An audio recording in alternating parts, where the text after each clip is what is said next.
Yes, अरे ma'am आप ही के लिए रुके थे बस। अब अंदर से बंद कर दो दरवाजा, गधे। चलिए, यस, पीछे आप लोग सेट है एकदम नाइस, फुल सेट है। गणेश बहुत जबरदस्त लग रहे हो आप, क्या बात है गणेश। कल हेयर कट कराया ना? अरे इसमें क्या हो गया, शर्मा कह रहे हो, अच्छे लग रहे हो आप, सुंदर। बाकी सब ठीक है यहाँ पे। चलो चलिए, पीछे सब सेट है, यहाँ पे सब लोग सेट थे, यहाँ पे ये तीनों चारों बच्चे। चलो यशस वेरी गुड।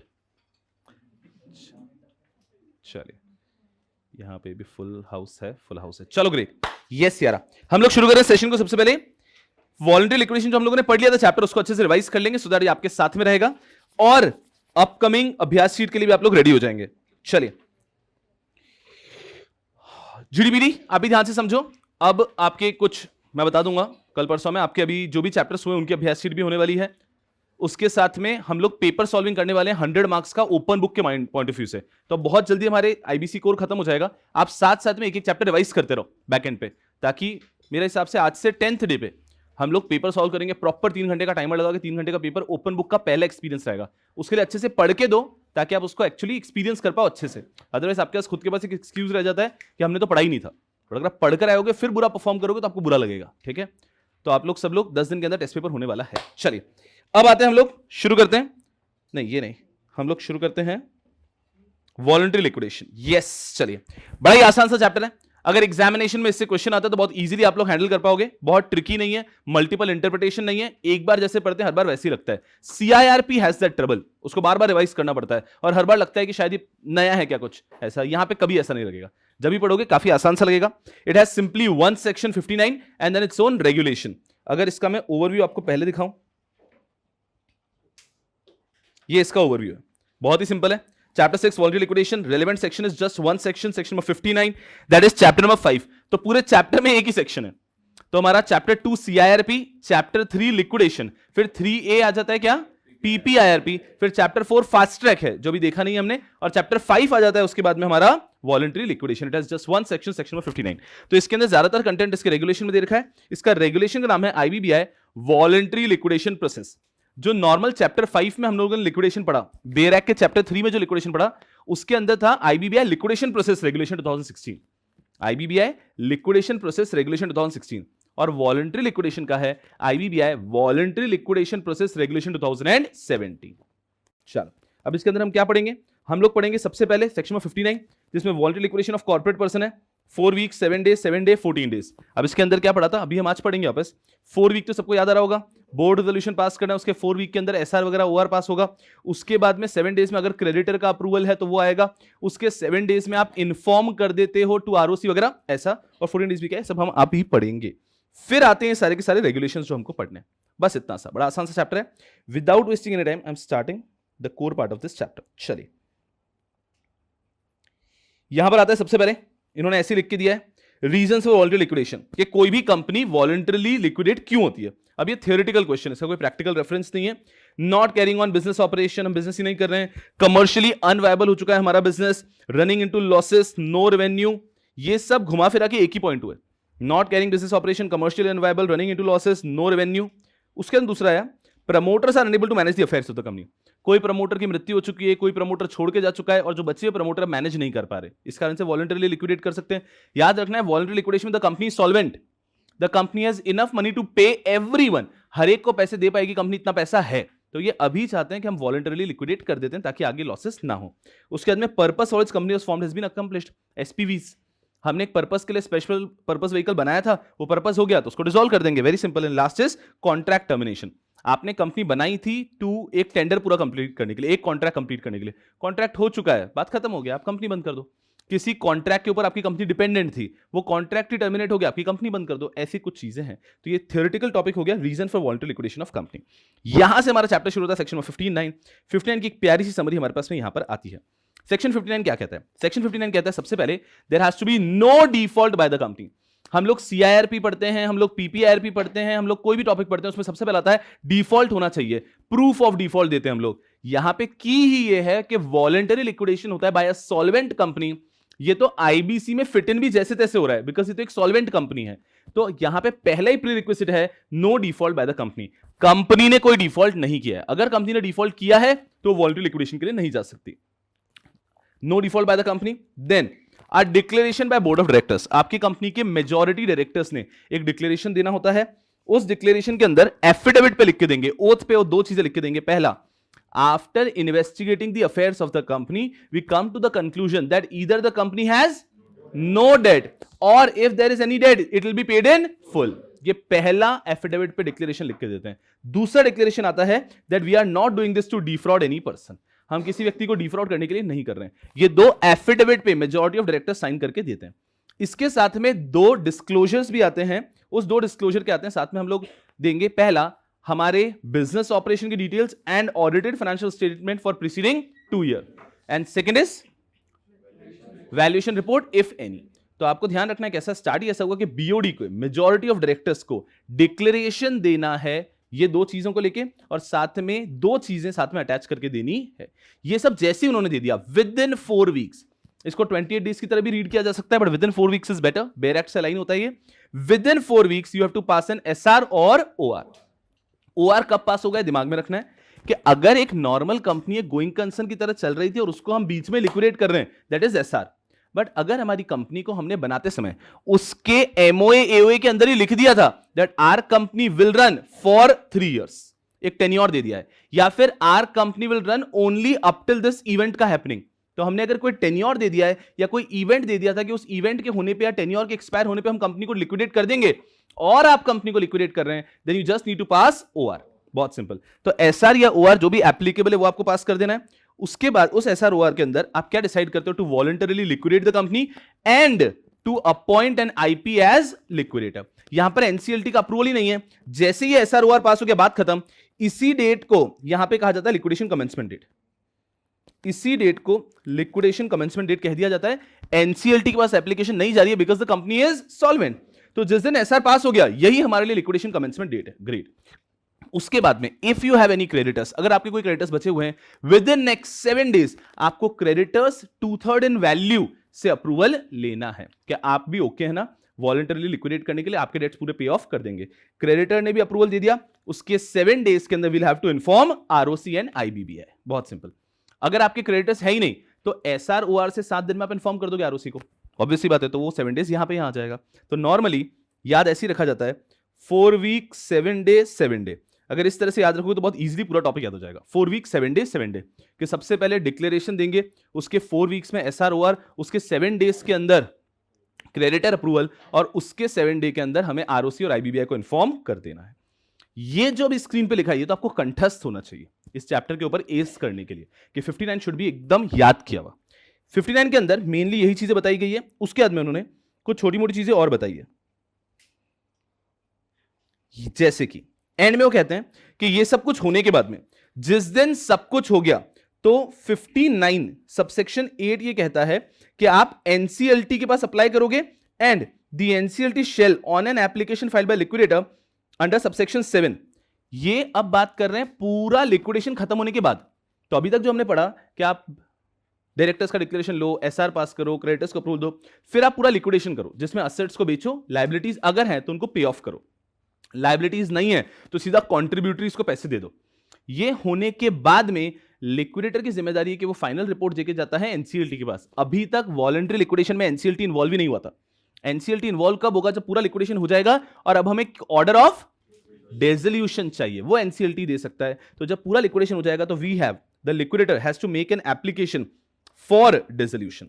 उस समय पे the NCLT shall on application file by liquidator pass an order that CD shall be dissolve. तो 59 सबसेक्शन 7 में लिक्विडेटर जाता है एनसीएलटी के पास कि हमें डिसोल्यूशन ऑर्डर दे दो, लिक्विडेशन हो चुका है।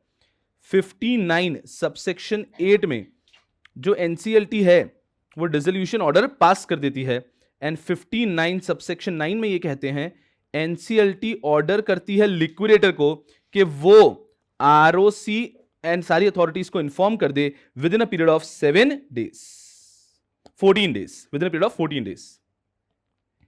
ऐसा तो ये 14 डेज कहां पे आ जाता है? एंड में, जब सब कुछ हो चुका है। जब एनसीएलटी ने डिसोल्यूशन का ऑर्डर पास कर दिया है तब एनसीएलटी कहती है लिक्विडेटर जिस दिन आपको कॉपी मिलेगी उसके 14 डेज के अंदर आप आरओसी वगैरह को फाइल कर दो, क्योंकि उनको रजिस्टर ऑफ कंपनीज में से भी तो नाम हटाना पड़ेगा। तो ये करने के लिए 14 डेज यहां पर है। इसको जब भी याद रखना है आपको as a student, you should just remember with these 4 timeline. This is the smartest way to remember section number 59। 4 timeline के साथ में 4 वीक, 7 डेज, 7 डे, 14 डेज, बात खत्म हो जाता है। सबसे पहले शुरू होगा बोर्ड रेजोल्यूशन, जिसको हम कहते हैं majority of directors give a declaration, वो दे दिया।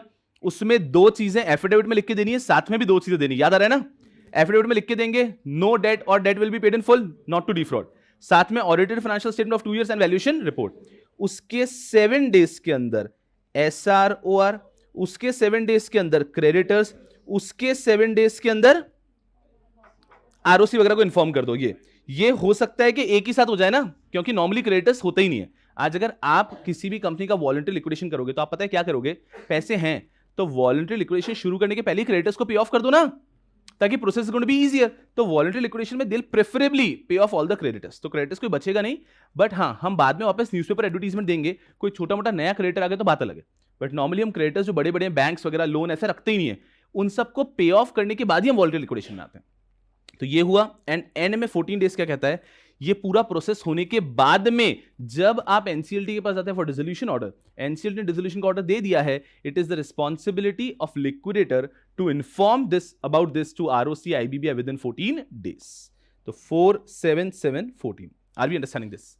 क्वाइट इजी, कोई प्रॉब्लम नहीं है। आप चाहो तो इसको ऐसे भी पढ़ सकते हो, 4 वीक, 7 डेज, 7 डेज, 7 डेज, एक और 7 कैसा है, समझ में आ रहा है क्या?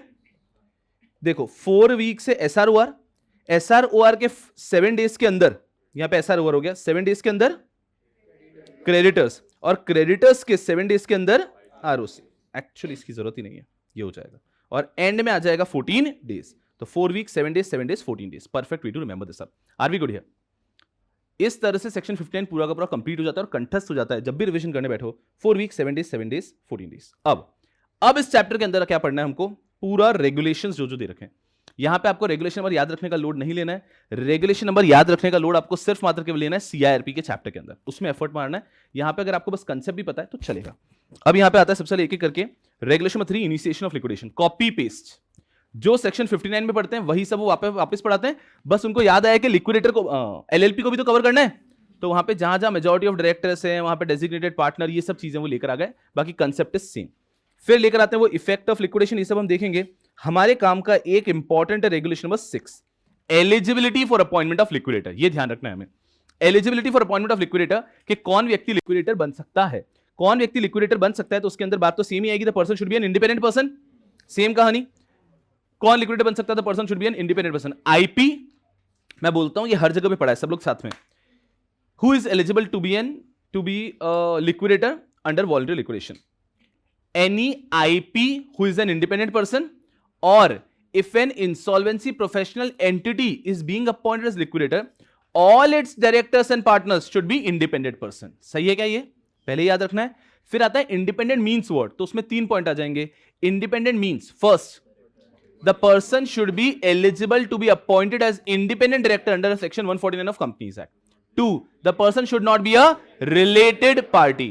And third आ जाता है main, the person should not be an employee, partner, proprietor of A, CA firm, CS firm, CMA firm, cost audit firm. B, any legal or consultancy firm which receives at least %% of its revenue from CD. सही है? अब वो percentage कितना है ये आपको बहुत carefully ध्यान रखना है। 10% है। हमने पूरा चार्ट बनाया क्या? यस, ऐसे ध्यान रखना है, फोकस है वेरी केयरफुली। ये 10% है यहां पे, सीआईआरपी में इट इज 5%, पीपीआईआरपी में इट इज 5%, लिक्विडेशन में इट इज 10%, वॉलंटरी लिक्विडेशन में इट इज 10%। आप जब भी कभी भी पढ़ोगे उस समय पे सारे रिवाइज करोगे, अदरवाइज कंफ्यूजन होगा। तो अभी कितना सिंपल हो जाएगा, सीआईआरपी और पीपीआईआरपी में it is 5%, voluntary liquidation and liquidation में इट इज 10%। बहुत ईजी है। अब बस आगे कहीं नहीं आएगा, 4 ही जगह पे आता है। चलिए, और एक और संयोग की बात, मोस्टली ये रेगुलेशन नंबर 3 में दे रखा होता है, यहां पर रेगुलेशन 6 में दे रखा है, बट ठीक है, कोई बहुत बड़ी बात नहीं है वो। चलिए, अब अगर हम फ्लो में कंटिन्यू करते हैं, यस आ जाओ। सबसे पहले रेगुलेशन नंबर 3 था कि लिक्विडेशन कैसे होता है, वो तो सेम है 59 से। फिर regulation number 4, effect of liquidation, effect of liquidation कुछ भी नहीं है कि आपका लिक्विडेशन कमेंसमेंट डेट जो है डेट ऑफ एसआरओआर होगा, date of SROR will be considered as liquidation commencement date, वहां से लिक्विडेशन शुरू हो गया है, बट कंपनी का नाम अभी एक्जिस्टेंस में रहता है, बिकॉज लिक्विडेशन और dissolution are two different things. Dissolution end में होगा 59 सबसेक्शन 789 में, तो वो एंड में होता है, तब तक company shall continue to exist. Public announcement, जैसे ही आपका एसआरओआर पास हुआ है, आपको लिक्विडेशन कमेंसमेंट डेट से within how many days, 5 days. Liquidation में इट इज 5 डेज के अंदर पब्लिक अनाउंसमेंट, सीआईआरपी में विद इन 3 डेज, पीपीआरपी में विद इन 2 डेज। बहुत ही भारी एकदम। तो जिस दिन आपका लिक्विडेशन कमेंसमेंट डेट हुआ उसके 5 दिन के अंदर आपको पब्लिक अनाउंसमेंट देना है, और पब्लिक अनाउंसमेंट एज यूजुअल जैसे आप देते हो वैसे ही देना है। तो public announcement within 5 days from liquidation commencement date, मतलब एसआरओआर के डेट से 5 डेज के अंदर आपको देना है public announcement. Public announcement will also be published in 1 English newspaper, 1 regional newspaper, और अगर आपका जहां पे आपका प्रिंसिपल ऑफिस रजिस्टर्ड ऑफिस है, और अगर आपके मटेरियल बिजनेस कहीं पे भी है तो वहां पर भी आप उनके रीजनल लैंग्वेज के अंदर भी पब्लिश करोगे। सिंपल है, इजी है, बहुत बड़ी बात नहीं है। इससे हम इनवाइट करते हैं क्लेम्स।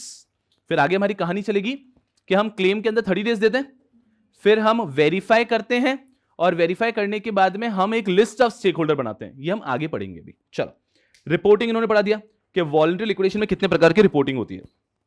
प्रिलिमिनरी रिपोर्ट एक जो आपका बनेगा, ये इंपॉर्टेंट है। जैसे ही आपका लिक्विडेशन कमेंसमेंट डेट शुरू हुआ, तुरंत ही आपको बना देना है प्रिलिमिनरी रिपोर्ट।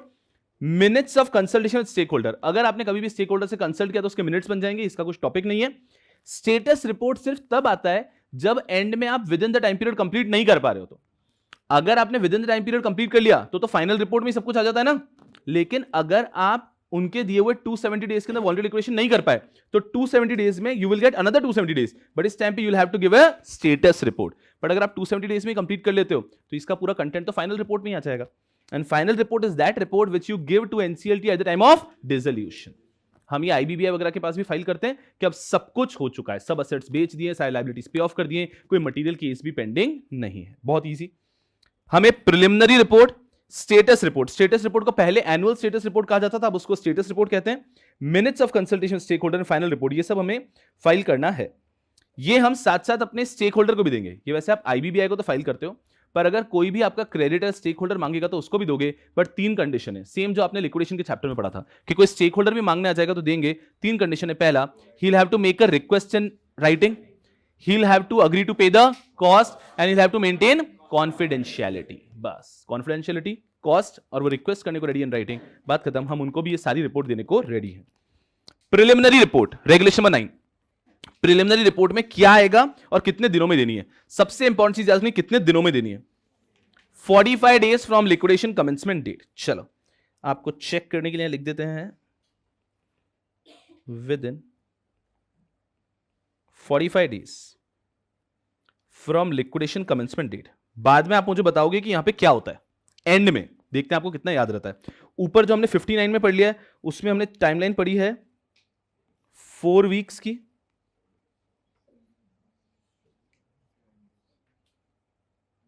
7 डेज की, 7 डेज की एंड 14 डेज की। अभी हम पढ़ रहे हैं within 45 days from liquidation commencement date. चलो, within 45 days from liquidation commencement date हमें एक प्रिलिमिनरी रिपोर्ट बनानी है। सेम जैसे हमने लिक्विडेशन के चैप्टर में पढ़ा था ना, मेन लिक्विडेशन, वैसे ही यहां पर भी होगा वॉलंटरी लिक्विडेशन में भी। इसमें क्या क्या होगा, capital structure of the corporate person, कि हमारा कैपिटल स्ट्रक्चर कैसा है, इक्विटी डेट वगैरह कैसा है हमारा, estimate of asset and liability, कि आज की तारीख में उसका एस्टीमेट कैसा है हमारे पास में असेट्स एंड लायबिलिटीज का, क्या और इंक्वायरी करने की जरूरत है क्या लिक्विडेटर को, कि कहीं इन्होंने कंपनी फ्रॉड पर्पस के लिए तो नहीं बनाई थी, तो क्या लिक्विडेटर को इसमें और इंक्वायरी करने की जरूरत है up to the formation of the company, and the propose plan of action for carrying out liquidation, वो लिक्विडेशन कैसे करने वाला है, next timeline within which he will propose to carry out liquidation and estimated liquidation cost. यही सब liquidation वाले preliminary report में भी आता था। तो बहुत ज्यादा डिफरेंस नहीं है, बेसिक ही है कि भैया कैपिटल स्ट्रक्चर कैसा है, असेट्स एंड लायबिलिटीज कैसे हैं, हमें और इन्वेस्टिगेट करने की जरूरत है क्या। डायरेक्टर्स तो बोल रहे हैं कि हमने कंपनी फ्रॉडुलेंट पर्पस के लिए नहीं बनाई थी, पर क्या पता हमें ऐसा लग रहा हो, तो हमें और इन्वेस्टिगेट करने की जरूरत है क्या, एस्टिमेटेड लिक्विडेशन कॉस्ट कितना होगा, टाइम कितना लगेगा, प्लान क्या है। बिना रटे काम हो जाएगा अगर इसको ईमानदारी से रीड कर रहे हैं समझते हुए, और ये सबमिट करना है within 45 days preliminary report. ठीक है, उसके बाद में इन्होंने 4 रेगुलेशन साथ में पढ़ाने की कोशिश की, 16, 17, 18, 19।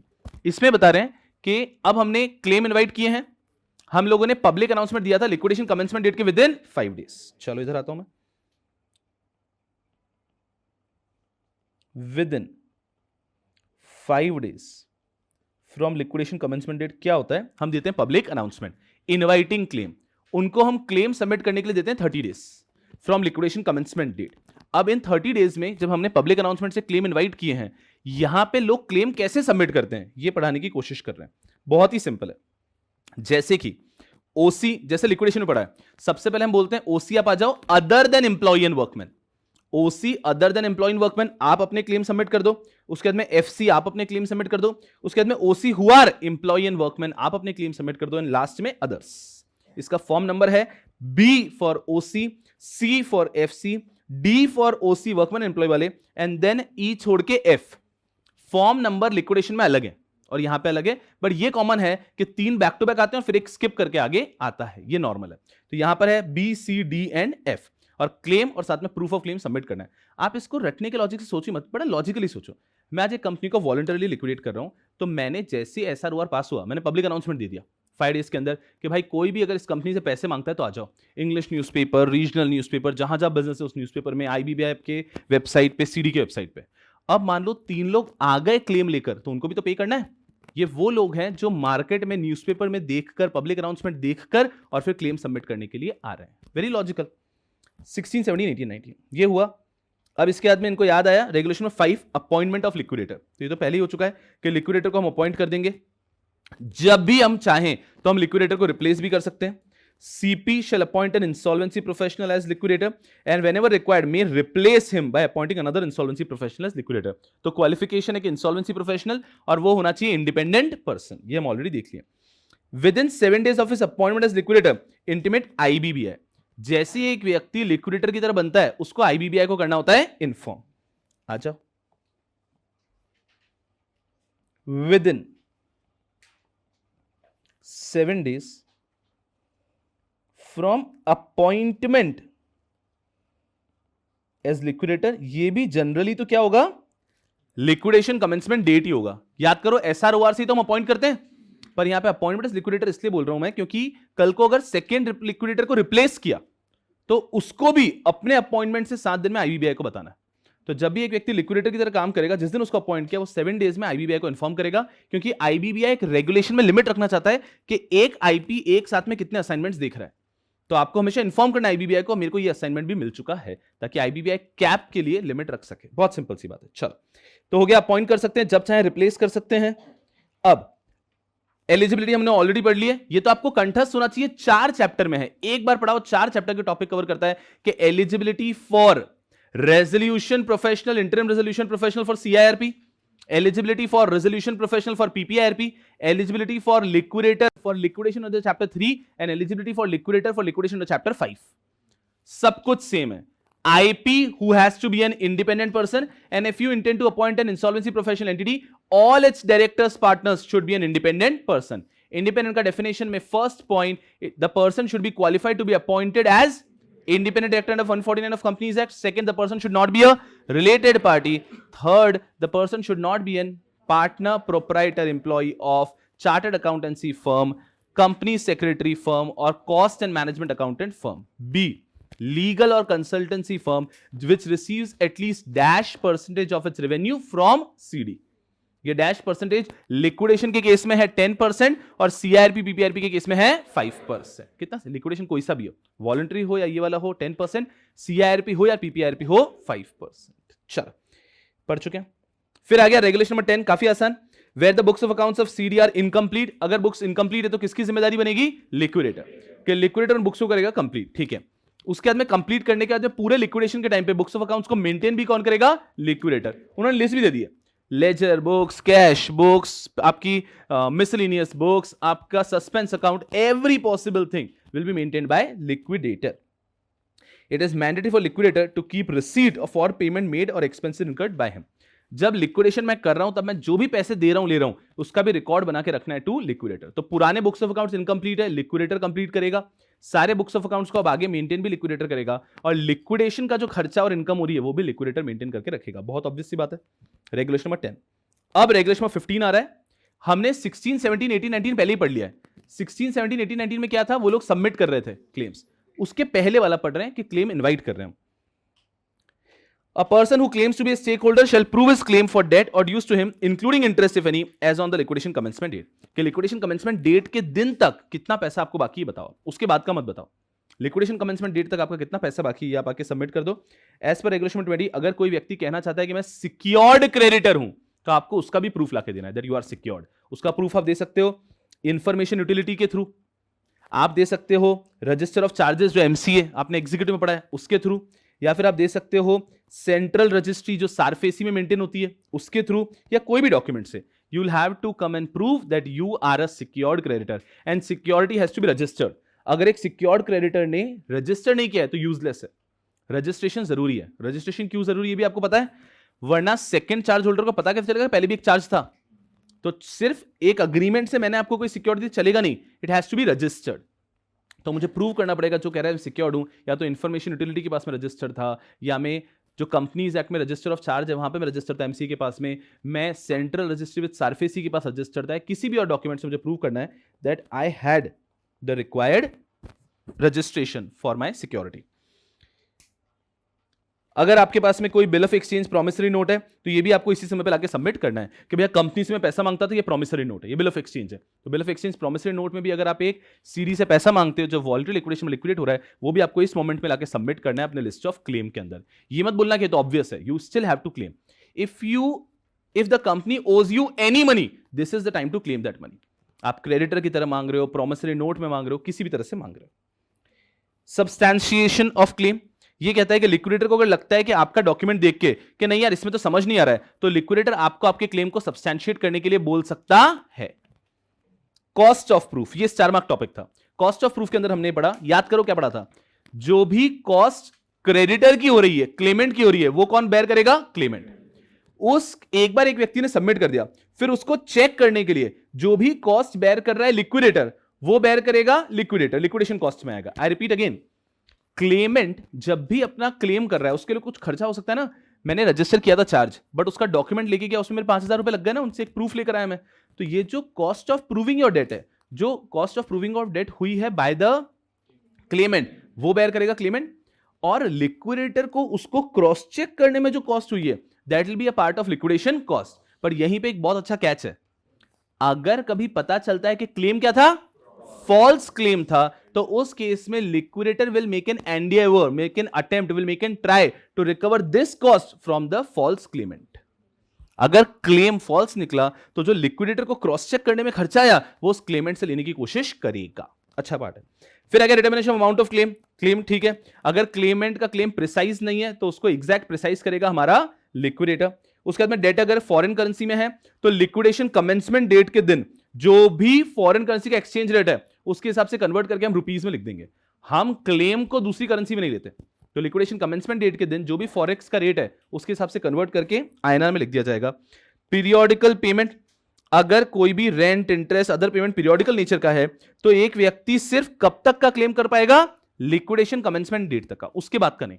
तो इंटरेस्ट भी कहां तक का आप क्लेम करोगे, लिक्विडेशन कमेंसमेंट डेट. रेंट भी कहां तक का क्लेम करोगे, लिक्विडेशन कमेंसमेंट डेट, उसके बाद का नहीं, उस दिन. क्योंकि एक डेट फिक्स नहीं करेंगे तो अमाउंट ही फिक्स नहीं हो पाएगा ना. We need to crystallise the amount. तो लिक्विडेशन कमेंसमेंट डेट तक का आपका जो पैसा बाकी है वही बता सकते हो.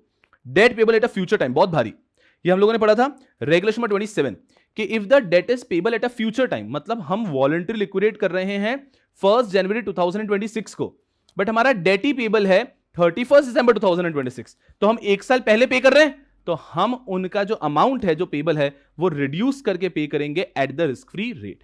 तो अगर मान लीजिए amount payable was 20 lakh rupees which was payable after 1 year, but we are paying them 1 year prior, तो हम उनको 20 लाख रुपीस पे नहीं करेंगे. 20 लाख में से 7% कम करके और पे करेंगे, इतना अमाउंट पे करेंगे कि वो अगर रिस्क फ्री रेट पे भी इन्वेस्ट करें तो ड्यू डेट तक वो अमाउंट पूरा बन जाए. इसका फॉर्मूला हमने पढ़ा था, admitted claim divided by 1 plus the risk free rate to the power number of years. मतलब ये हो गया कि मान लीजिए वॉलंटरी लिक्विडेशन आज हो रहा है, 1 ईयर के बाद हमारा अमाउंट ड्यू है 20 लाख रुपीस. तो हमारा एक्चुअली जो अमाउंट ड्यू है, पेबल है, वो 1 साल के बाद है, बट हम यहीं पे करना चाह रहे हैं क्योंकि our company is getting liquidated. और ध्यान रखना हम सॉल्वेंट कंपनी है तो हम पूरा अमाउंट ही पे कर रहे हैं. लेकिन अभी 20 लाख जब 1 साल बाद ड्यू है तो अभी क्यों पे करें, तो उन्होंने कहा थोड़ा सा कम पे कर दो. थोड़ा सा कम कैसे पे कर दे, तो उनका फॉर्मूला है एडमिटेड क्लेम जो 1 साल बाद आपको पे करना था, divide by 1 plus risk free rate. अगर मैं रिस्क फ्री रेट को प्रिज्यूम करता हूं 6% अभी, तो ये हो गया 0.6 to the power number of year, 1 year ही है। अब इसके अंदर ये हो जाएगा 20 हो गए 20 लाख डिवाइडेड बाय 1.06, कितना आ रहा है कोई बताएगा फटाफट से? किसके पास कैलकुलेटर अगर हैंडी है तो जल्दी से बताओ।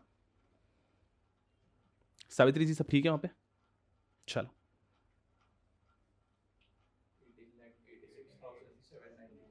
18,86,000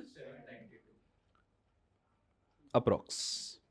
तो ये हम आज 18,86,000 देते हैं और हम उनको कम नहीं दे रहे, हम कह रहे हैं भाई आपको पैसा वैसे भी 1 साल बाद मिलना था, इसको आप रख दो एफडी में, 1 साल बाद आपको 20 लाख रुपए मिल जाएगा। अब रिस्क फ्री रेट क्या होगा, यील्ड रेट क्या है, वो हमें बता देंगे। चलो ये हो गया हमारा debt payable at a future date.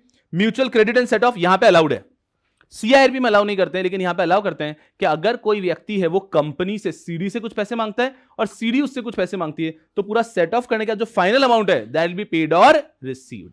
CIRP में क्यों नहीं मांगते, मैंने आपको पढ़ाया था, क्योंकि CD will recover 100% but CD will pay proportionately because the company is insolvent. तो सीआईआरपी में सेट ऑफ करके आप अमाउंट नहीं सबमिट करते हो, आपका जो ड्यू है आप पूरा दोगे और फिर कंपनी आपको प्रोरेटा बेसिस पे देगी, सबके साथ हेयर कट मिला के, हेयर कट को एडजस्ट करके। लेकिन वॉलंटरी लिक्विडेशन में तो आपको पूरा पैसा ही मिलने वाला है ना, तो यहां पे सेट ऑफ करके सिर्फ नेट अमाउंट दे दिया जाता है, लॉजिकल एकदम। उसके बाद में आया वेरिफिकेशन ऑफ क्लेम, बहुत ही भारी। The person has to submit the claim within 30 days from liquidation commencement date. It is the duty of liquidator to verify the claim within 30 days from the last date of submission of claim. The liquidator shall verify the claim within 30 days from the last date of receipt of claim. आते हैं यहां पे हम लोग,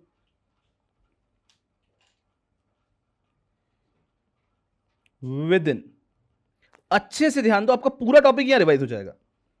within 30 days from liquidation commencement date क्या होता है, पहले ये, फिर अभी जस्ट हमने देखा within 30 days from last date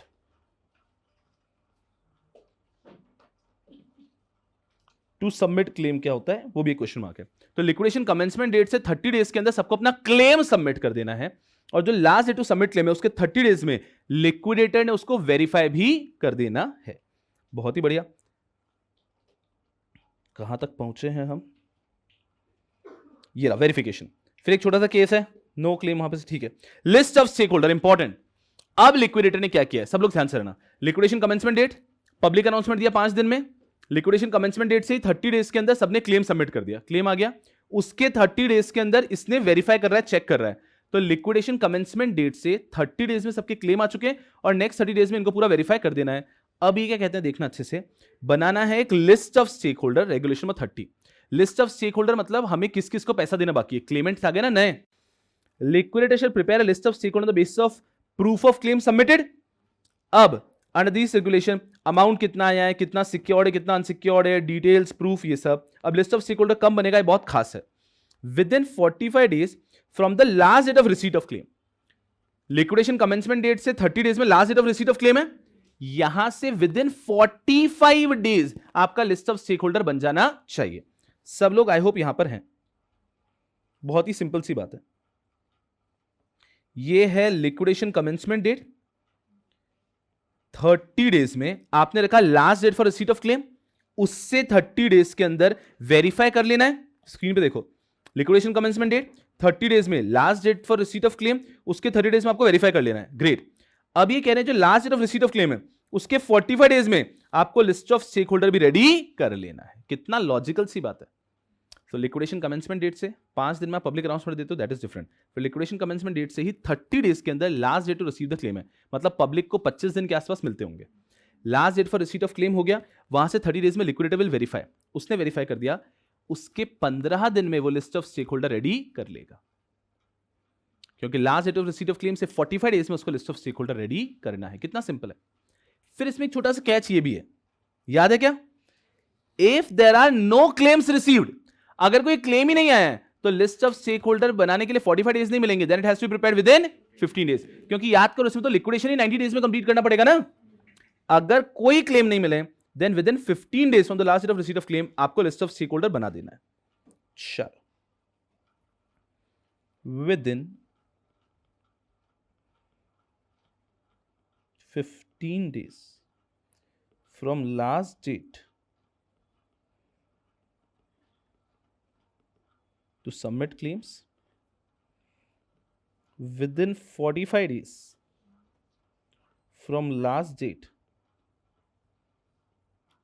to submit claims. आप एंड में मुझे सब बताओगे कि ये कहां से होता है, इसलिए चलिए आगे बढ़ते हैं हम लोग। बहुत ज्यादा इजी चैप्टर चल रहा है अभी तक, तो ये टाइमलाइन हुआ। मैनर ऑफ सेल सिंपल है, यू कैन डिसाइड, आपका लिक्विडेटर कैन डिसाइड कि किस तरह से आपको सारी चीजों को बेचना है।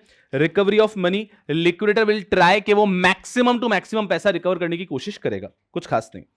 Proceeds of liquidation and distribution of proceed, अब ध्यान से, proceed of liquidation, distribution of proceed, कि भैया जैसे जैसे आप असेट्स को बेच रहे हो पैसा आ रहा है, if you want you can distribute, जैसे जैसे आप असेट को बेच के पैसा ले रहे हो आप लाइबिलिटीज को पे ऑफ कर सकते हो।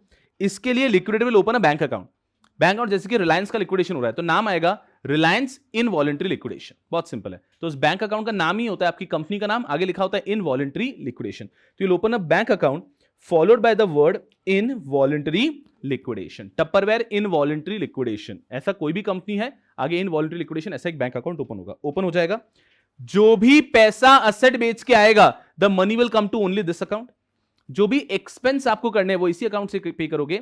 अगर 5000 से बड़ा एक्सपेंस है तो बैंक अकाउंट से पे करना इज मैंडेटरी, अगर 5000 से छोटा एक्सपेंस है तो आप कैश में भी पे कर सकते हो, क्योंकि असेट भी तो कैश में बिकते हैं कभी कभी। तो अगर असेट कैश में बिके हैं, उसको बेचने के लिए आपको एक ऑटो रिक्शा करना पड़ा है, एक टेम्पो ट्रैवलर करना पड़ा है, उसको डिसमेंटल करने के लिए आपको कुछ लोगों को बुलाना पड़ा है, तो जो छोटे खर्चे हैं 5000 से कम वो आप कैश में कर दो, लेकिन अगर बड़े खर्चे हैं कुछ तो वो आपको करना पड़ेगा थ्रू बैंक अकाउंट। अगर कोई असेट कैश में बिका है तो वो आपको नेक्स्ट डे तक बैंक अकाउंट में डिपॉजिट कर देना है, विद इन 1 डे आपको उसको बैंक अकाउंट के अंदर डिपॉजिट कर देना है। चलो बहुत सिंपल। डिस्ट्रीब्यूशन आपको ध्यान रखना है, within 30 days from the receipt of amount to the stakeholder, कि जिस दिन आपका पूरा अमाउंट रिसीव हो गया, असेट्स बिक जाते हैं, उसके 30 डेज के अंदर आप उसको स्टेक होल्डर में डिस्ट्रीब्यूट भी कर दो, कोई बड़ी बात नहीं है। The liquidator shall distribute the proceed from realisation within 30 days from the receipt of amount to the stakeholder, cost जो भी होगा डिडक्ट कर देंगे, and with the approval of corporate person that they distribute among the stakeholder an asset that cannot be readily or advantageously sold। याद आ रहा है क्या कि वॉलंटरी लिक्विडेशन है तो ये सब अलाउड है, कि अगर हमें लग रहा है कि कोई असेट को बेचना कठिन है मार्केट में, अच्छे प्रॉफिटेबल तरीके से नहीं बेच पा रहे हैं, तो हम वो कोई असेट क्रेडिटर को देके भी उससे फिटूस कर सकते हैं, समझते हैं ना। खत्म कर लेंगे बात कि आपको 5 लाख रुपए लेने थे, ये असेट हम बेच नहीं पा रहे हैं, 3-3.5 लाख में बिक रहा है, आपको ये 5 लाख के लिए चलेगा क्या? वो बोलेगा चलेगा। तो अगर कोई एसेट बाहर अच्छे रेट में नहीं बिक रहा है, हम क्रेडिटर को भी एसेट देख के उसके डेट को सेटिस्फाई कर सकते हैं। अब ये बहुत ज्यादा डिस्कशन पे हो गया। Within 30 days from the date of realisation, within 30 days from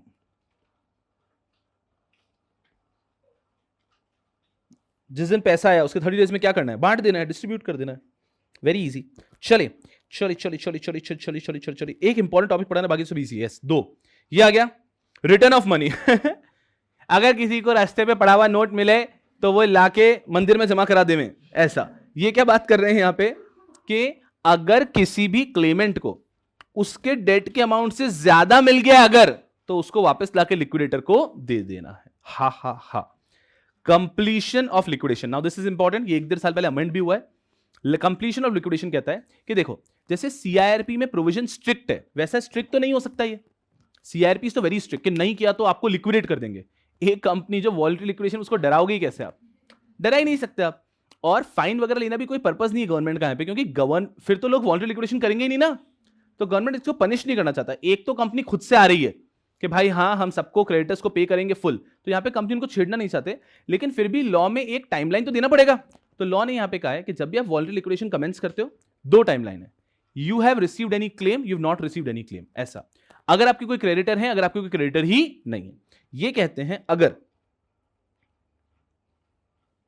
आपकी कंपनी में क्रेडिटर्स हैं, अगर आपकी कंपनी में क्रेडिटर्स हैं और आपके क्रेडिटर्स का भी आपने 7 डेज में अप्रूवल लिया था 2/3 वाला, तो if your company has creditor, then liquidation commencement date say within 270 days you should complete your liquidation। तो liquidation complete हो जाना चाहिए within 270 days। अगर ये 270 days में कब complete होगा? अगर creditor है तो, if you've got creditor within 270 days you should complete the liquidation। Second चीज कहता है अगर आपके यहां पे कोई क्रेडिटर नहीं है, then liquidation should be completed within 90 days. Within 90 days you should complete the liquidation. तो विद इन 270 डेज करो अगर क्रेडिटर है, और विद इन 90 डेज करो अगर क्रेडिटर नहीं है. बात खत्म. अब इंटरेस्टिंग पार्ट आता है. आपका 270 डेज खत्म हो गया या आपका 90 डेज खत्म हो गया और आप लिक्विडेशन नहीं कर पाए. 270 डेज खत्म हो गया और आपका लिक्विडेशन कंप्लीट नहीं हुआ, या 90 डेज कंप्लीट हो गया, लिक्विडेशन कंप्लीट नहीं हुआ. Within 15 days you will have to conduct a meeting of contributories. आपको अपने कॉन्ट्रीब्यूटरीज का एक मीटिंग करना पड़ेगा विद इन 15 डेज. इस मीटिंग में you give your contributories a status report, जो ऊपर बात हुई थी. अगर हम 270 डेज में नहीं कर पाए या 90 डेज में नहीं कर पाए, तो उसके 15 डेज में we will have to conduct a meeting of contributories. उनको बताएंगे क्या रीजन, उनको स्टेटस रिपोर्ट देंगे. एंड देन अगेन सेम चीज we will have to complete in next 270 days. अगर नेक्स्ट 270 डेज में भी हम नहीं कर पाए या नेक्स्ट 90 डेज में भी नहीं कर पाए, वापस 15 डेज में आपको कॉन्ट्रीब्यूटरीज का मीटिंग करना है, उनको तब का वापस स्टेटस रिपोर्ट देना है. ये ऐसा ही चलता रहेगा. प्रोविजन क्लियर है.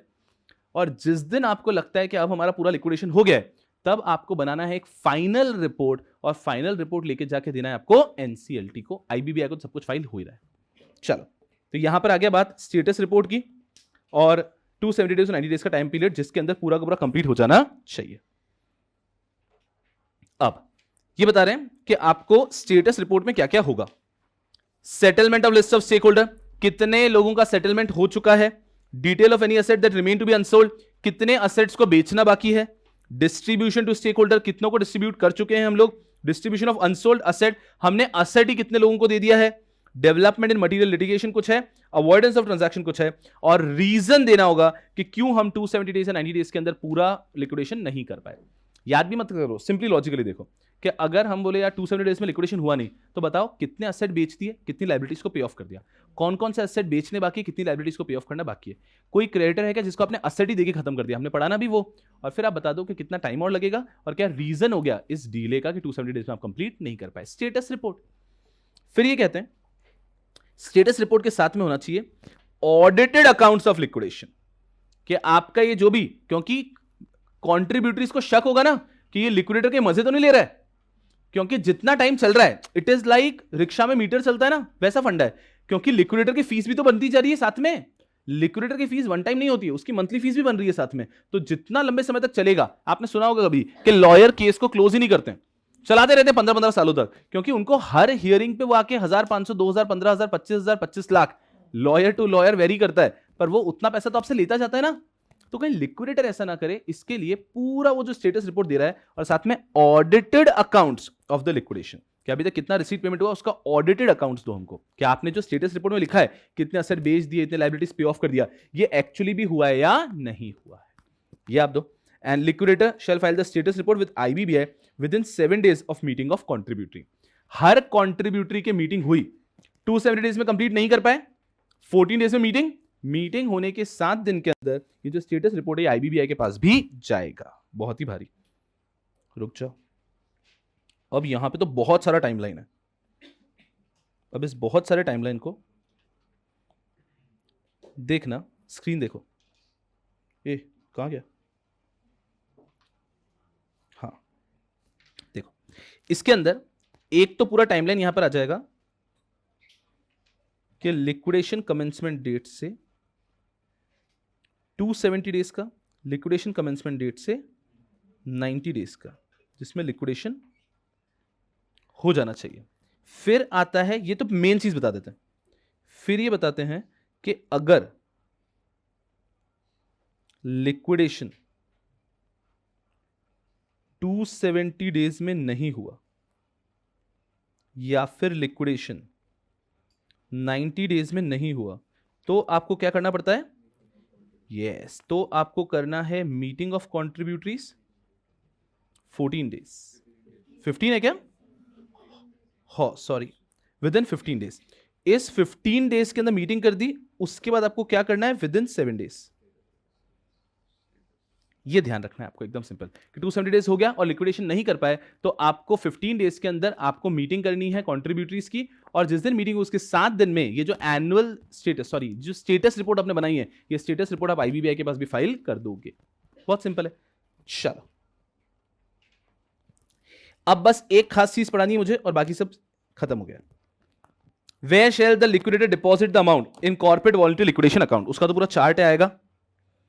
What will the liquidator do if there is any fraud. हाँ, अगर लिक्विडेटर को लिक्विडेशन के टाइम पे ऐसा पता चलता है, याद करो प्रिलिमिनरी रिपोर्ट में उसने लिख के दिया था कि हमें आगे और इन्वेस्टिगेट करने की जरूरत है क्या, कि इन्होंने कंपनी के फॉर्मेशन को कहीं फ्रॉडुलेंट तरीके से तो नहीं कर रहे हैं. अगर लिक्विडेटर को कभी भी लगता है कि भैया यहां पे तो फ्रॉड वगैरह होने का पॉसिबिलिटी, फ्रॉड हो रहा है, तो वो एनसीएलटी के पास जा सकता है कि इनका वॉलंटरी लिक्विडेशन बंद कराओ. तो NCLT will order the closure of voluntary liquidation.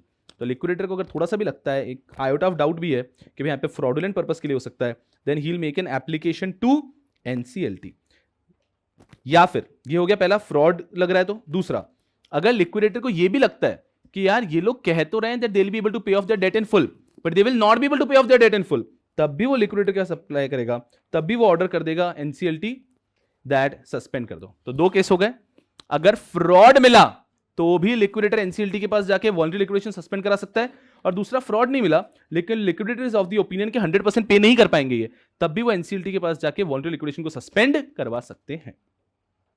फिर आता है फाइनल रिपोर्ट, बहुत बेसिक है. On completion of the liquidation process, जब भी हुआ within 270 days, after 270 days, जब भी हुआ, the liquidator shall prepare the final report. अब फाइनल रिपोर्ट में क्या होगा, बहुत ऑब्वियस से पॉइंट है. ऑडिटेड अकाउंट्स, भाई अपन जब स्टेटस रिपोर्ट दे रहे थे उसके साथ में भी ऑडिटेड अकाउंट्स मांग रहे हैं, तो फाइनल रिपोर्ट के साथ तो मांगेंगे ही सही. आपको ऑडिटेड अकाउंट्स देना है कि पूरा receipt on payment during liquidation का ऑडिटेड अकाउंट्स, साथ में स्टेटमेंट, असेट बचे नहीं है सारे असेट बेच दिए, लायबिलिटी बची नहीं है सारे लायबिलिटीज पे ऑफ कर दिए, और कोई भी हमारे अगेंस्ट केस पेंडिंग नहीं है. तो पहला दे दिया ऑडिटेड अकाउंट्स, दूसरा सारे असेट बेच दिए, सारे लायबिलिटीज को पे ऑफ कर दिया है एंड कोई लिटिगेशन पेंडिंग नहीं है. उसके बाद में sales statement in respect of all the assets. जैसे हम लोग असेट सेल रिपोर्ट बनाते थे वॉलंटरी रेगुलर लिक्विडेशन में, वैसा ही यहां पे आप फाइनल रिपोर्ट के साथ में लेते हो असेट सेल रिपोर्ट कि सारे असेट्स किसको बेचे, कहां बेचे, किस प्राइस में बेचे, एस्टिमेटेड प्राइस से कम में बेचे क्या. The liquidator shall send the final report to ROC and board also. Final report भी ROC और board के पास भी जाती है. The liquidator shall also submit the final report along with compliance certificate form H of voluntary liquidation regulation along with application to subsection 7 of 59(2) NCLT. याद करो 59(7) की application थोड़ी देर पहले बताया ना, डिसोल्यूशन के लिए. तो जब फाइनली एक व्यक्ति लिक्विडेटर एनसीएलटी के पास 59 सबसेक्शन 7 की एप्लीकेशन लेके जा रहा है, उसके साथ में कंप्लायंस सर्टिफिकेट भी आएगा कि हमने पूरे प्रोविजंस को कंप्लाई करते हुए लिक्विडेशन किया है, और साथ में ये फाइनल रिपोर्ट भी आएगी कि सारे असेट्स बेच दिए हैं, सारे लायबिलिटीज पे ऑफ कर दिए, कोई मटेरियल लिटिगेशन नहीं है, ये देख लो हमारा ऑडिटेड अकाउंट्स भी. तब जाके लिक्विडेशन का ऑर्डर आएगा. खत्म हो गया. इसके बारे में तो 59 सबसेक्शन 8 और 9 आ जाता है. 59 सबसेक्शन 8 के अंदर एनसीएलटी ऑर्डर कर देगा लिक्विडेशन, एंड 59 सबसेक्शन 9 में क्या होता है, आरओसी को इन्फॉर्म करते हैं विद इन 14 डेज. बस खत्म. यहां पे चैप्टर खत्म हो जाता है. फिर एक छोटा सा टॉपिक आता है टेढ़ा, कॉर्पोरेट वॉलंटरी लिक्विडेशन अकाउंट. अब ये क्या है, बहुत सिंपल तरीके से पढ़ते हैं, पहले कंसेप्ट समझते हैं फिर इस चार्ट को देखते हैं. कॉर्पोरेट वॉलंटरी लिक्विडेशन अकाउंट एक लिक्विडेशन अकाउंट है जो आईबीबीआई ने बना के रख रखा है. क्यों, एक प्रॉब्लम को सॉल्व करने के लिए कि if there is any company, जो कंपनी चाहती है खुद को वॉलंटरीली लिक्विडेट करना, they are trying to pay everyone but there are certain people are not claiming the money, मिल ही नहीं रहे. तो कंपनी तो पे करना चाहती है बट वो मिल ही नहीं रहे. तो अब तो हमारी कंपनी को हम वॉलंटरीली लिक्विडेट ही नहीं कर पाते ना, हमें बैठना पड़ता था. तो आईबीबीआई ने कहा कि आप चिंता मत करो, एक अकाउंट बनाते हैं.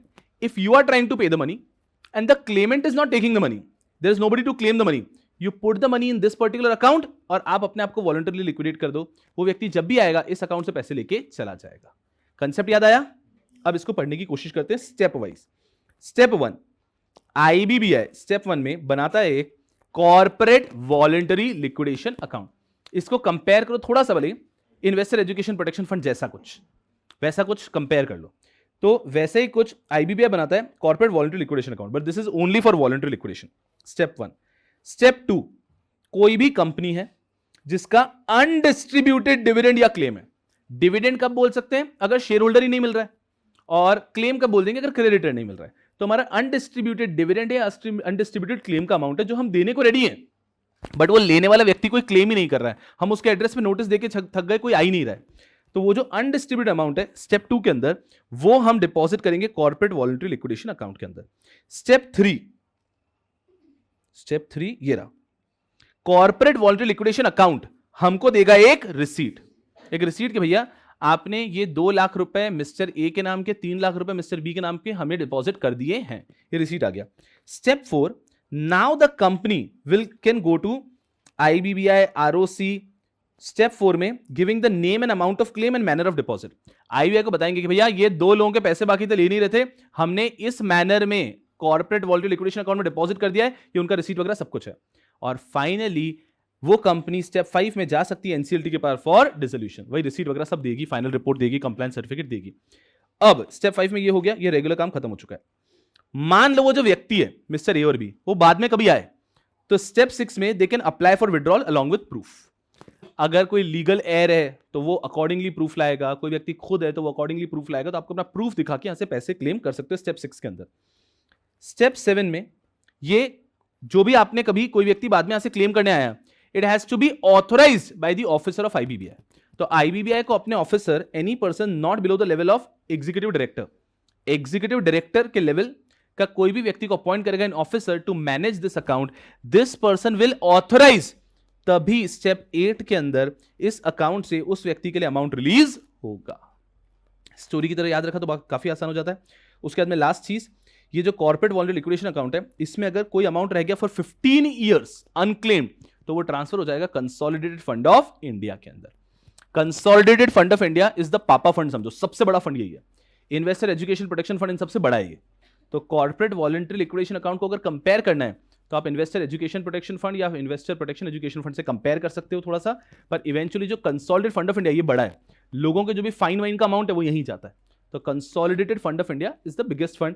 15 साल तक अनक्लेम्ड रहा तो वहां चला जाएगा। एक रूल ध्यान रखना, कभी भी एक रूल ध्यान रखो कि अगर कभी भी कोई भी पैसा है वो ट्रांसफर हो रहा है तो वो along with it's interest transfer होगा कहीं पे भी। तो उस पैसे पे जो भी इनकम भी आई है उस इनकम के साथ में पैसा ट्रांसफर होगा। जब एक व्यक्ति क्लेम करेगा उसको उसके इनकम के साथ दिया जाता है कि ये पैसा आप 4 साल बाद लेने आ रहे हो, ये अमाउंट आपका था 4 साल का, इतना हमें रिस्क फ्री रेट पे इंटरेस्ट जो हमें कमाया वो, और ये पूरा पैसा आपका। चलो फिर आता है एक कि इसका मेंटेन करना है आपको corporate wise person wise ledger. Corporate wise person wise का मतलब हो गया कि कॉर्पोरेट वॉलंटरी लिक्विडेशन अकाउंट में दिखना चाहिए कि 25 कंपनीज का पैसा है और हर कंपनी के ये 4 लोगों का है, 6 लोगों का पैसा है। तो corporate wise and person wise आपको लेजर मेंटेन करके रखना है। एंड लास्ट हो गया they have to be annually audited, इसको आपको एनुअली ऑडिट करके रखना है। ऑडिट रिपोर्ट जाएगी रेस्पेक्टिव लोगों के पास। इसको अगर स्टोरी की तरह देखोगे तो बहुत ईजी जाएगा ये, और इसको अगर ऐसे थ्योरी में पढ़ने जाओगे तो अजीब सा लगता है। कॉर्पोरेट वॉलंटरी लिक्विडेशन अकाउंट का कंसेप्ट ध्यान रखना है कि भैया कंपनी वांट्स टू पे, पर कोई क्लेमेंट ही नहीं मिल रहा है, पर तो कंपनी ये पैसा यहां पे रख के और फिर खुद को लिक्विडेट कर देती है। वो व्यक्ति वहीं से आके पैसा बाद में भी रिकवर कर सकता है। 15 साल तक किसी ने नहीं किया तो कंसोलिडेटेड फंड ऑफ इंडिया में चला जाता है। सर 15 साल के बाद अगर वो आया तो क्या होगा? कुछ नहीं लिखा इन्होंने अभी तो ऐसा, और IBC को आए हुए तो 15 साल होने दो, ठीक है। तो अभी तक कुछ लिखा नहीं इन्होंने, पता चलेगा। चलिए, उसका डिटेक्शन ऑफ फ्रॉड हमने पढ़ लिया है। 2 केसेस में वॉलंटरी लिक्विडेशन सस्पेंड हो जाता है अगर लिक्विडेटर को लग रहा है फ्रॉड है या लिक्विडेटर को लग रहा है कि क्रेडिटर्स को पे ऑफ नहीं कर पाएंगे। प्रिजर्वेशन ऑफ रिकॉर्ड्स पहले याद रखना है कितने टाइम तक प्रिजर्व करना है।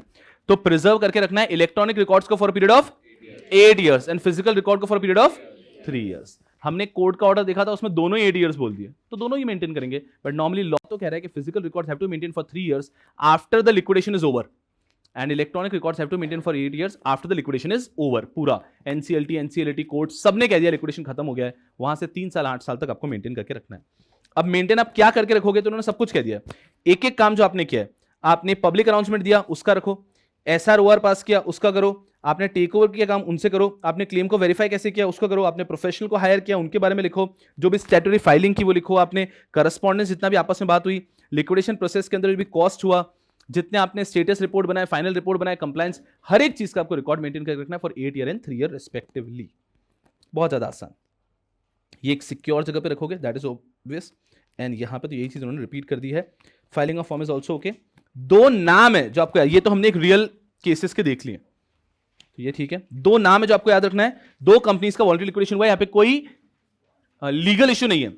बट अगर आप एग्जाम में जब भी आंसर लिखोगे तो you can write that example करके कि वॉलंटरी लिक्विडेशन के अंदर public announcement has to be given within 5 days. तो निप्पी टोयोमा के केस में उन्होंने SROR से 5 डेज के अंदर पब्लिक अनाउंसमेंट दिया था। ऐसा आप एग्जांपल दे सकते हो। तो 2 नाम है याद रखने, एक है Nippi Toyoma India private limited, निप्पी टोयोमा, निप्पी टोयोमा, निप्पी टोयोमा, और दूसरा है योगेश्वर एंटरप्राइज प्राइवेट लिमिटेड।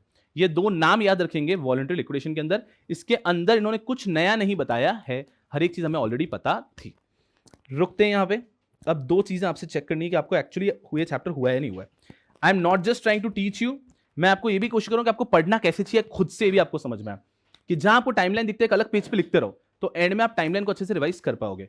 खुद से ओवरव्यू देख के बाद में बोलने की कोशिश करो। सिर्फ रीड करना पढ़ना नहीं होता है, आप उसके बाद में बुक बंद करके खुद से देखो, हेडिंग देख देख के कि आपको कितना याद है, तब आप केयरफुली चेक कर सकते हो कि मेरी एक्चुअली पढ़ाई अच्छे से हुई है या नहीं हुई है। चलो,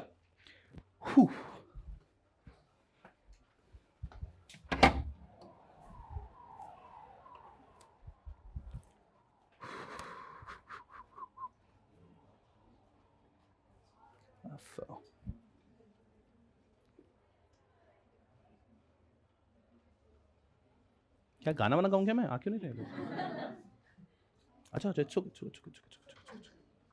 यस, ए थैंक यू, ध्यान से।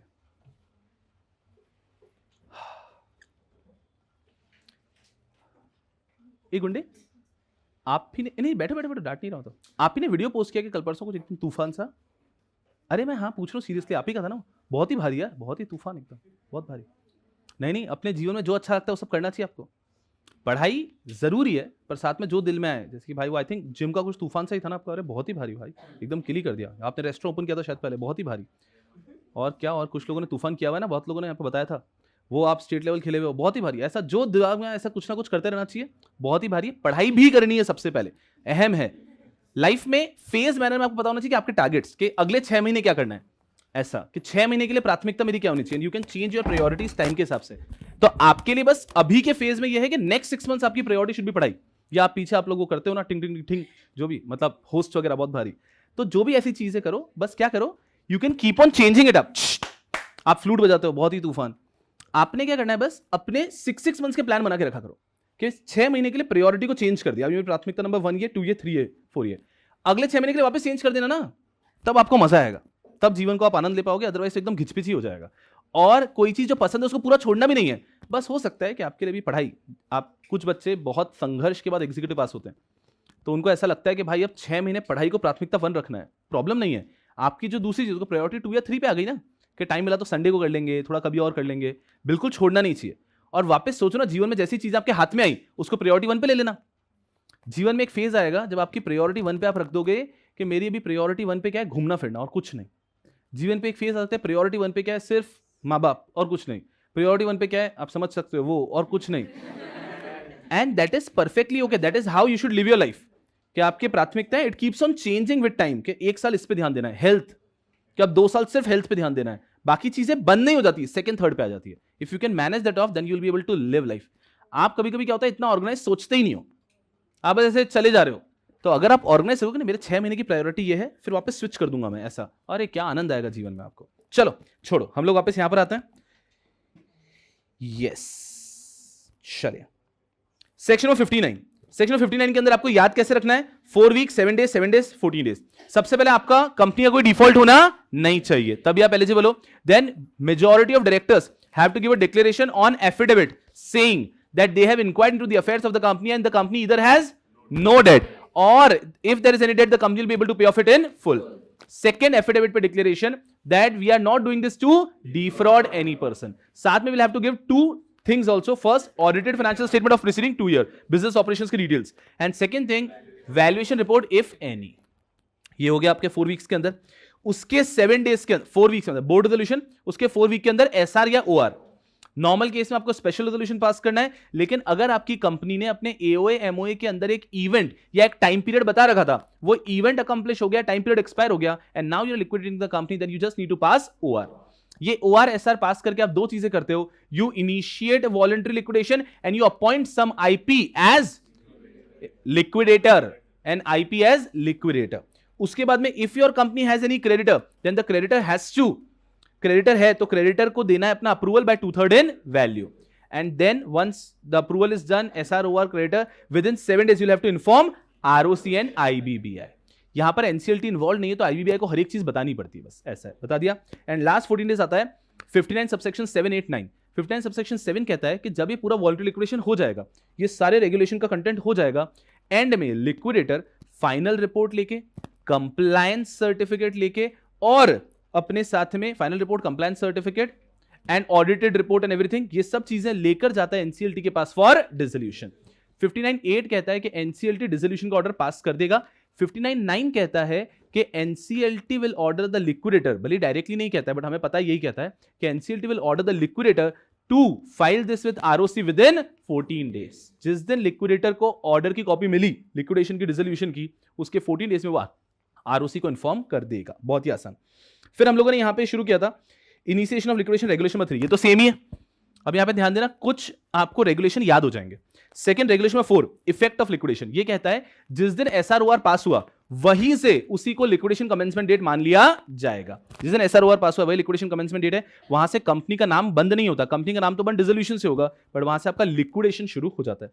रेगुलेशन में 5 अपॉइंटमेंट ऑफ लिक्विडेटर, लिक्विडेटर ने आप अपॉइंट करते हो एसआरओआर के साथ ही, लिक्विडेटर को आप कभी भी रिप्लेस भी कर सकते हो कि जिस दिन लिक्विडेटर अपॉइंट हुआ है नया या शुरू से, उसको विद इन 7 डेज इंफॉर्म करना है आईबीबीआई को कि भैया मैं यहां पे अपॉइंट हो चुका हूं। Eligibility for appointment of liquidator, मुझे बता 5% या 10%? 10%, बाकी सब तो सेम ही है। Liquidator's remuneration, the remuneration is decided by SROR. Reporting, अब रिपोर्टिंग में 4 चीजें थी। एक तो जो प्रिलिमिनरी रिपोर्ट जो सबसे पहले जाएगा within 45 days from liquidation commencement date.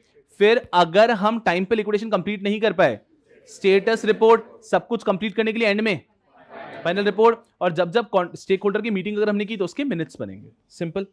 उसके अंदर प्रिलिमिनरी रिपोर्ट, ब्रैकेट में क्या लिखा है 45 डेज, जिस दिन लिक्विडेशन कमेंसमेंट डेट हुआ है उससे आपको प्रिलिमिनरी रिपोर्ट बनानी है विद इन 45 डेज। सिंपल। और ये सबमिट कर देते हो आईबीबीआई के पास में आप लिक्विडेटर बना के। इसमें क्या क्या होता है, कंपनी का आपका कैपिटल स्ट्रक्चर कैसा है, estimate of asset and liability कैसा है, आप और इन्वेस्टिगेट करना चाहते हो कि in the company to check के फॉर्मेशन वगैरह कहीं डिफ्रॉड पर्पस से तो नहीं हुआ था, आपका कितने टाइम में, आपका प्लान क्या है लिक्विडेशन का, कितने टाइम में लिक्विडेशन कर दोगे, एस्टिमेटेड लिक्विडेशन कॉस्ट कितना रहेगा। काफी आसान। उसके बाद में गए रजिस्टर बुक्स ऑफ अकाउंट्स। अगर बुक्स इनकम्प्लीट है तो कौन कंप्लीट करेगा? लिक्विडेटर। अब पूरे लिक्विडेशन के टाइम पे बुक्स कौन मेंटेन करेगा? लिक्विडेटर। लिक्विडेशन के रिसीट और पेमेंट को भी कौन मेंटेन करेगा? लिक्विडेटर। प्रूफ ऑफ क्लेम 15 में तो ये कहते हैं कि हमारे कोई भी क्रेडिटर, हमने जैसे ही लिक्विडेशन कमेंसमेंट हुआ उसके 5 डेज में पब्लिक अनाउंसमेंट दे दिया है और आपसे क्लेम इनवाइट कर दिए हैं, आपको within 30 days from liquidation commencement date अपने क्लेम को सबमिट कर देना है along with its proof. If you want to say that you are a secured person 20, तो आपको साथ में प्रूव करना पड़ेगा कि आप सिक्योर्ड हो with the information from information utility और फ्रॉम रजिस्टर ऑफ चार्जेस और from central registry under SARFAESI और any other document. You have to prove that you are secured. Production of bill of exchange promissory note, अगर आप promissory note या bill of exchange में कोई पैसे मांगते हो तो वो भी आपको प्रोड्यूस करना है at this point. Substantiation of claim, अगर लिक्विडेटर को लगता है कि आपने 30 डेज में जो क्लेम सबमिट किए उसमें एडिशनल इन्फॉर्मेशन चाहिए तो वो आपसे एडिशनल इन्फॉर्मेशन मांगेगा। कॉस्ट ऑफ प्रूफ, क्रेडिटर का जो कॉस्ट हुआ प्रूव करने के लिए it will be borne by claimant, creditor claimant. जो लिक्विडेटर का कॉस्ट हुआ to confirm to check that will be a part of liquidation cost. But अगर पता चलता है कि उनका क्लेम फॉल्स था तो लिक्विडेटर शैल अटेम्प्ट, एंडिएवर करना है उसको to recover this money from the claimant. बहुत ही बढ़िया। फिर आगे डिटर्मिनेशन अमाउंट ऑफ क्लेम, अगर कहीं पे भी अमाउंट प्रिसाइज नहीं है, एग्जैक्ट नहीं है, तो लिक्विडेटर की ड्यूटी है कि उसको एग्जैक्ट प्रिसाइज करके दे। फॉरेन करेंसी में अगर डेट है तो उसको इंडियन करेंसी में कन्वर्ट कर देंगे as on the date exchange rate on the date of liquidation commencement. उसके बाद में पीरियोडिक पेमेंट, हाँ रेंट या इंटरेस्ट से कोई पीरियोडिक पेमेंट भी है, ये आप क्लेम कब तक का कर सकते हो? सिर्फ लिक्विडेशन कमेंसमेंट डेट तक का, उसके बाद का कुछ क्लेम नहीं होगा। Debt payable in future time, if there is any debt which is not yet due only, it is payable in future time but we are prepaying it, we will reduce it by the risk free rate. उसका formula हो गया admitted claim divided by 1 plus risk free rate to the power number of years.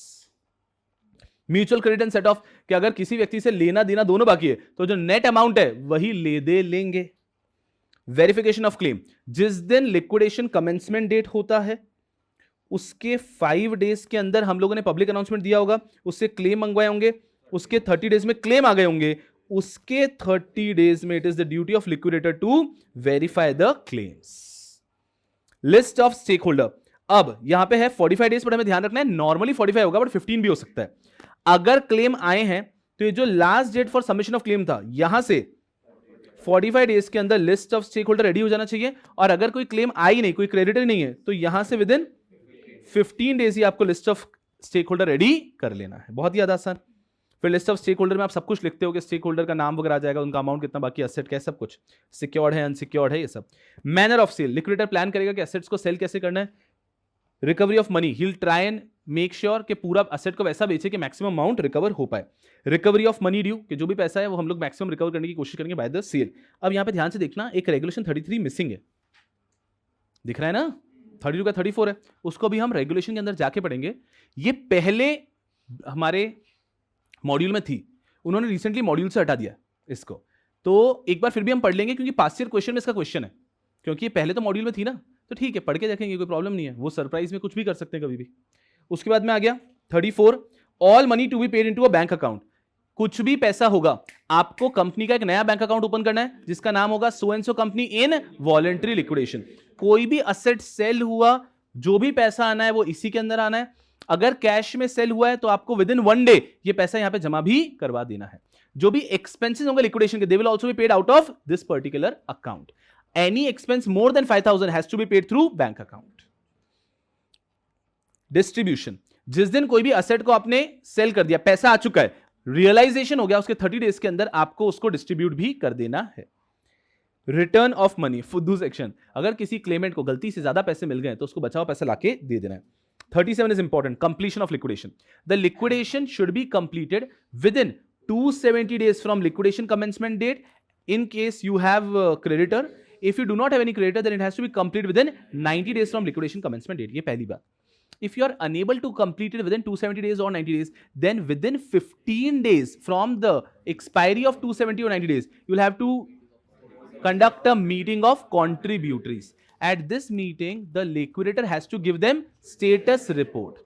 And within 7 days from this meeting, this status report has to go to IBBI. इस status report के साथ में audited statement भी रहेगा receipt and payment का।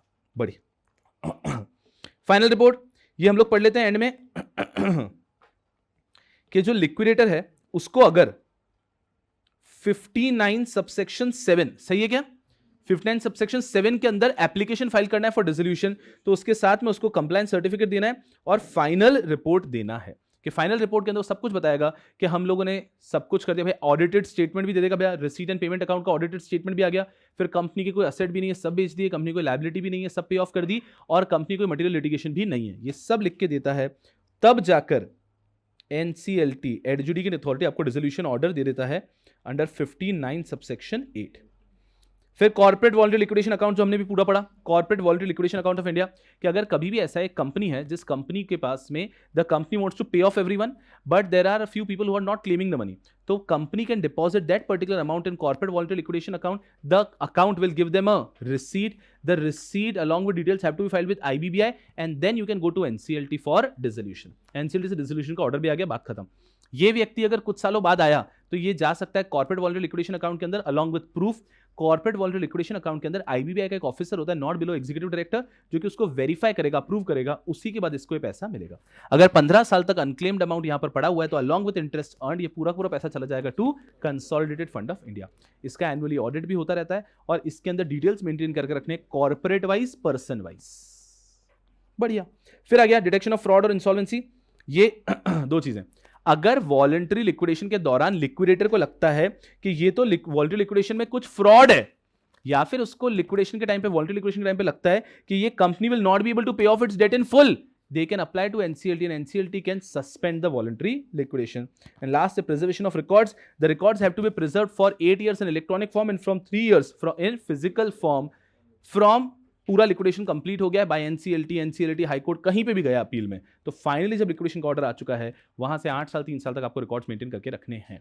काफी आसान लग रहा है ना, आपको यहां से याद होना चाहिए, तब अपन बोलते हैं कि चैप्टर एक्चुअली हुआ है ऐसा। और फिर यहां से पूरा याद करने के बाद और समय तो बुक को रीड करो, फिर देखो कि कौन सा पॉइंट मेरे को याद नहीं आया था, तब आता है मजा। 2 कंपनीज के नाम याद होने चाहिए हमको, एक है Nippi Toyoma India private limited and Yogeshwar enterprise limited, वो तो ठीक है प्राइवेट लिमिटेड। चलो, कुछ आपको और परेशान करने की जरूरत है क्या मुझको? नहीं, क्या होता है मैं डिसाइड करूंगा ना गधे। यस, इधर आओ, टाइमलाइन आपको ऐसे टाइमलाइन बना के रखना है अपने पास में, ऐसे टाइम, और 4 ही तो चैप्टर है, CIRP, PPIRP, voluntary liquidation, liquidation, बस खत्म। तो अगर ऐसे टाइमलाइन बना के रखा तो आपके लिए काफी इजी हो जाएगा। चलो, पहला टाइमलाइन 4 वीक्स का है। 4 वीक्स के अंदर क्या बोर्ड रेजोल्यूशन से 4 वीक में एसआर या ओआर पास हो जाना चाहिए। एसआर या ओआर से 7 दिन में क्रेडिटर के 2/3 का अप्रूवल ले लेना चाहिए। जिस दिन फाइनली एसआर ओआर हुआ है या क्रेडिटर का अप्रूवल आया उसके 7 days will have to inform ROC and IBBI. And जब पूरा डिसोल्यूशन हो चुका है, लिक्विडेटर को जिस दिन डिसोल्यूशन की कॉपी मिली है उससे 14 डेज के अंदर liquidator has to file this copy to ROC. कितना सिंपल है। अब यहां पे within 5 days from liquidation सबसे पहले क्या होता है? Public announcement. Public announcement has to happen within 5 days from liquidation commencement date. Within 45 days from liquidation commencement date preliminary report has to be created. RR कहां से है? Preliminary report. Preliminary report has to be created within 45 days from liquidation commencement date. Next, within 7 days from appointment of liquidator, you will have to inform IBBI. IBBI को आप inform कर दो कि मैं ये assignment कर रहा हूं. Within 30 days from liquidation commencement date, last date to receive claims. Within 30 days from last date to submit claim. समझना, last date to submit claim से 30 days के अंदर verify कर दो आप. Within 15 days from last date to submit claim, you have to prepare a list of stakeholder in case of no claims. And within 45 days from last date to receive claim, you will have to make list of stakeholder if there are claimants. Within 30 days from the date of realization, distribution कर दो कि realization हो उसके 30 days में आपको distribution कर देना चाहिए. एंड देन ये तो पता ही है कि लिक्विडेशन कमेंसमेंट डेट के 270 डेज के अंदर आपको लिक्विडेशन कर देना है अगर आपके क्रेडिटर्स हैं. अगर क्रेडिटर्स नहीं है तो विद इन 90 डेज आपको कर देना है. मेन बात ये है, अगर आप 270 डेज के अंदर या 90 डेज के अंदर लिक्विडेशन नहीं कर पाए, then within 15 days you have to do what? Meeting of contributory. और जब मीटिंग ऑफ कॉन्ट्रीब्यूटरी होगी उसके 7 डेज के अंदर स्टेटस रिपोर्ट आपको आईबीबीआई को देना है. इस मीटिंग के अंदर स्टेटस रिपोर्ट कॉन्ट्रीब्यूटरी को तो दे ही दोगे, बाद में इसको आईबीबीआई को भी दे दोगे. इजी पीजी होगा. इसको ईमानदारी से, मतलब ये मैंने तो रफली लिखा है, आप इसी को तो फेयर करना है. आपको ये लिखा है और उसके आगे फेयर कर दिया. एक पेज में या 2 पेज में पूरा टाइमलाइन आ जाएगा. और टाइमलाइन कौन से पेज पे लिखा हुआ है ये आप अपने हेडिंग पे लिख दो. इतना अच्छे से करके रखना है कि लास्ट मिनट पे लाइफ बहुत आसान रहेगी. चलो अब आपको एक 33 बता देता हूं और आपको फ्री कर देता हूं मैं. 33 क्या करना? फोटो लेना चाहते हो क्या उसका? तुरंत ले लो. पापराजी जल्दी करो जो भी करना है. चलिए अब हाँ, आई शेयर डोंट वरी, है ना. भरोसे पे दुनिया कायम है, आप चिंता मत करो.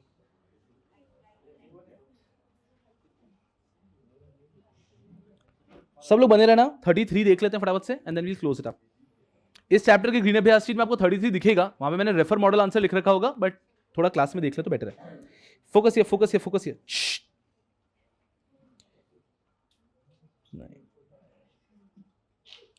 रेगुलेशन वॉलंटरी लिक्विडेशन ढूंढो. मिल गया.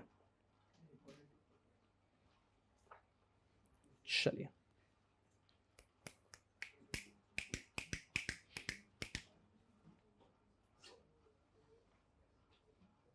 कॉन्ट्रीब्यूटरी का मतलब क्या होता है एक बार देखो. सेकंड वाला contributory means member of a company. अगर कंपनी होगा तो उसके मेंबर कॉन्ट्रीब्यूटरी है ना. शेयर होल्डर्स इनको हम कहते हैं members. Partner of a LLP, अगर एलएलपी है तो उसके पार्टनर. तो कॉन्ट्रीब्यूटरी क्या होता है? कंपनी के लिए उनके share holders. Member is always a better word than share holder. तो कंपनी के मेंबर्स एंड एलएलपी के partners and any other person liable to contribute toward the assets of CP in the event of its liquidation. अगर कोई और entity है तो जिस भी व्यक्ति की लायबिलिटी टू पे in the case of liquidation उसे हम कह देते हैं कॉन्ट्रीब्यूटरी. लायबिलिटी इन सेंस आपने कैपिटल रिजर्व पढ़ा होगा पहले. रिजर्व कैपिटल पढ़ा है क्या? याद आ रहा है? कैपिटल रिजर्व तो हम सबने पढ़ा है. एक कंसेप्ट होता है रिजर्व कैपिटल. एग्जीक्यूटिव के पास्ट ईयर क्वेश्चन में एक डिफरेंस बिटवीन मिलता है आपको. कैपिटल रिजर्व और रिजर्व कैपिटल में डिफरेंस. तो रिजर्व कैपिटल क्या होता है? कभी कभी कुछ कंपनीज एक अमाउंट को रख देती है कि ये सिर्फ लिक्विडेशन के केस में शेयर होल्डर लेकर आएंगे, तो इसलिए उनको भी कॉन्ट्रीब्यूटरी कहा जाता है कि भैया जरूरत पड़ी तो वो लोग भी पैसे लेकर आएंगे. तो कॉन्ट्रीब्यूटरी का आसान मतलब कंपनी के अंदर मेंबर्स हैं और एलएलपी के अंदर उनके पार्टनर्स हैं, या फिर कोई भी व्यक्ति जिसका लायबिलिटी है पैसा देने का लिक्विडेशन के टाइम पे, उसे हम कहते हैं कॉन्ट्रीब्यूटरी. खैर ये पढ़ाने नहीं लाया हूं मैं. 33 के अंदर इन्हीं की बात की गई है इसलिए. यस 33 उड़ावा दिख रहा है क्या? यस. तो आपको पास्ट ईयर क्वेश्चन में जब 33 दिखेगा तब आपको इसका लोड लेने की जरूरत पड़ेगी नहीं. एक बार रीड जरूर करेंगे हम लोग, लेकिन अब ये प्रोविजन कंप्लीटली क्या हो चुका है? ओमिट. तो आप पास्ट ईयर क्वेश्चन में उसको लोड ही मत लो, ठीक है ना. आप बस ऐसे ही एक बार देख लिया तो अच्छा लगेगा, या फिर और आपको कंफ्यूज नहीं करना, मैं हटा देगा वहां से. लेकिन जस्ट जिसका मन है, मस्ती है, तो एक बार रीड कर सकते हो। एग्जाम में तो नहीं आ सकता, उसका रीजन समझ में आ रहा है ना क्यों नहीं आ सकता। 33 हैज बीन ओमिटेड।